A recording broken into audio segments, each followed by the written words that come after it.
Assalamualaikum warahmatullahi wabarakatuh. Shalom, Om Swastiastu, Namo Buddhaya, dan salam kebajikan bagi kita semuanya. Halo Sir, perkenalkan nama saya Michelle Vera. Saya berasal dari kelas 11-7. Pada kesempatan kali ini saya akan mengerjakan soal yang telah diberikan, yaitu 3 soal tentang sejarah.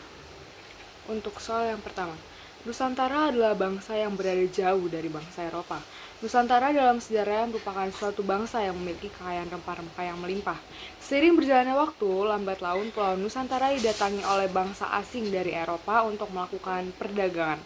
Bahkan intensitas masifnya sampai melakukan kolonialisme dan imperialisme. Menurut pendapat Anda, bagaimana latar belakang bangsa Eropa bisa datang ke Nusantara? Jelaskan dengan beberapa alasan. Menurut saya pribadi, itu ada 4 bidang yang mengakibatkan latar belakang masuknya bangsa Eropa ke Nusantara. Yang pertama itu ada bidang ilmu pengetahuan. Pada saat itu, kemajuan ilmu pengetahuan ditandai dengan adanya teori-teori. Nah, untuk membuktikan teori-teori tersebut, maka mereka melakukan penjelajahan samudra ke wilayah yang berada di luar Eropa. Para penjelajah saat itu menemukan wilayah bagian timur di mana terdapat banyak komoditas perdagangan. Nah, bidang yang kedua itu ada bidang teknologi. Kompas merupakan salah satu teknologi yang dikembangkan oleh bangsa Eropa. Kompas ini berfungsi untuk menunjukkan arah pelayaran dan membantu para penjelajah untuk dapat berhubungan langsung dengan wilayah-wilayah di luar Eropa atau wilayah yang lain, terlebih Asia.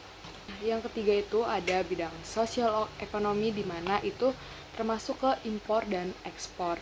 Nah, pada saat itu pastinya kalian semua tahu tentang jatuhnya Konstantinopel. Nah, jatuhnya Konstantinopel ke Turki Utsmani ini menyebabkan perekonomian bangsa Eropa ini menurun, sehingga mereka mencari jalan lain atau wilayah yang lain yang memiliki perdagangan yang besar, dan Indonesia jadi salah satu tujuan mereka yang paling utama karena terdapat rempah-rempah yang banyak, dan mulai dari situ mereka ingin menguasai semua jalur dalam Indonesia, terlebih yang banyak rempah-rempahnya. Nah, yang terakhir yaitu yang keempat, itu di mana ada bidang budaya, di mana terjadinya imperialisme kuno dan modern di daerah bangsa Eropa dalam melakukan penjajahan. Nah, apa aja sih itu tentang imperialisme kuno dan modern? Imperialisme kuno itu terbagi jadi 3G, yaitu Glory, Gold, and Gospel. Dimana gold itu merupakan semboyan yang menjadi kekayaan, glory itu dimana semboyan untuk mencari kejayaan, dan gospel itu upaya dalam menyebarkan agama-agama Nasrani. Nah, terus imperialisme modern itu merupakan aktivitas ekonomi industri pada abad ke-19, di mana diawali dengan adanya mesin uap, dan bangsa Eropa itu membangun industri di negaranya. Kebutuhan bahan-bahan mentah diambil di daerah koloni. Pertanyaan yang kedua, mengacu pada soal nomor 1, disebutkan bahwa pada awalnya bangsa Eropa hanya melakukan perdagangan, namun merambah ke tindakan kolonialisme dan imperialisme. Menurut Anda, apakah pengertian dari hal tersebut? Dan negara manakah yang mengawali masuknya bangsa Eropa ke Nusantara? Jelaskan. Nah, kolonialisme merupakan suatu tindakan menguasai dan juga meneliti wilayah lain. Sedangkan kalau imperialisme merupakan pemaksaan pengaruh politik dan juga kekuasaan di negara lain. Nah, negara yang mengawali penjelajahan samudra ke Indonesia ini yaitu Portugis dan Spanyol. Awalnya Portugis dan Spanyol ini melakukan persekutuan, yaitu melalui perjanjian Tordesillas pada 7 Juni 1494. Nah, jadi waktu itu Portugis menempuh jalur timur dalam melakukan penjelajahan samudra hingga sampai ke Indonesia. Berikut merupakan jalur-jalur yang dilewati oleh bangsa Portugis. Yang pertama itu ada pantai barat Afrika ke Tanjung Harapan, lalu pantai timur Afrika ke Calicut atau India, lalu ke Selat Malaka, dan sampailah ke Kepulauan Indonesia. Nah, sedangkan di sisi lain itu ada bangsa Spanyol, di mana mereka melakukan jalur barat, yaitu dimulai dari Samudra Atlantik, kemudian pantai timur benua Amerika, dan selat ujung selatan benua Amerika atau Selat Magellan, dan Samudra Pasifik, lalu Filipina, dan barulah sampai ke Maluku, di mana itu berada pada Indonesia. Nah, tepatnya pada saat itu bangsa Spanyol tiba di Indonesia pada November 1521. Awalnya kan mereka sangat bersekutu. Namun karena terjadi pertentangan dari Portugis ke Spanyol, maka Portugis menganggap Spanyol melanggar hak monopoli mereka. Lalu persaingan dagang di Maluku di situ semakin ketat karena Portugis bekerja sama dengan kerajaan Ternate dan juga Spanyol bekerja sama dengan kerajaan Tidore. Sehingga pertengkaran antara kedua negara ini semakin parah. Nah, selanjutnya nomor yang terakhir yaitu nomor 3. Seiring berjalannya waktu, muncul sebuah perusahaan besar di Nusantara yang berasal dari negara Belanda bernama VOC. Jelaskan informasi yang kalian ketahui tentang perusahaan tersebut seperti latar belakang, hal oktroi atau istimewa, dan mengapa perusahaan tersebut bisa berdiri hampir 200 tahun, dan bagaimanakah keruntuhan dari perusahaan tersebut. Lalu apa saja pelajaran yang bisa diambil dari permasalahan VOC yang bisa dikaitkan dengan kehidupan Indonesia masa kini. Nah, latar belakangnya VOC itu terjadi karena pada November 1598, rombongan Belanda di bawah pimpinan Jacob van Eyck dan Van Werwijk tiba di Banten. Rombongan ini berhasil memperoleh banyak rempah-rempah, sehingga keberhasilan ini membuat orang Belanda itu berbondong-bondong ke Indonesia.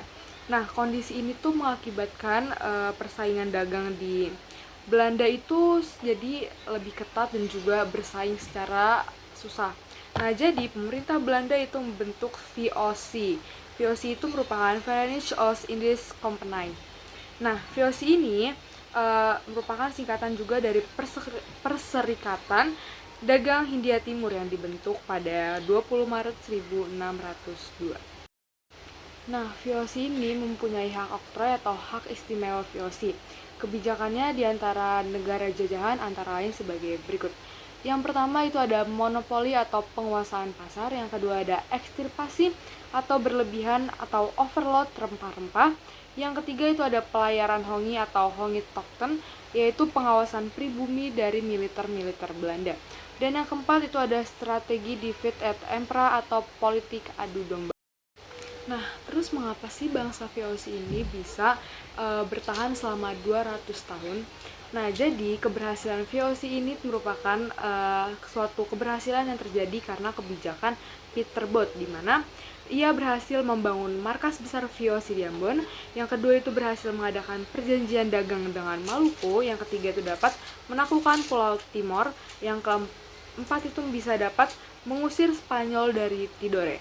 Dan yang terakhir itu, meski berkantor pusat di Ambon, Both juga mendirikan kantor dagang VOC yang mula-mula berada di Banten pada tahun 1610 dan akhirnya kemudian pindah ke Jayakarta pada tahun 1611. Nah, setelah dari kejayaan itu, gimana sih caranya VOC ini runtuh?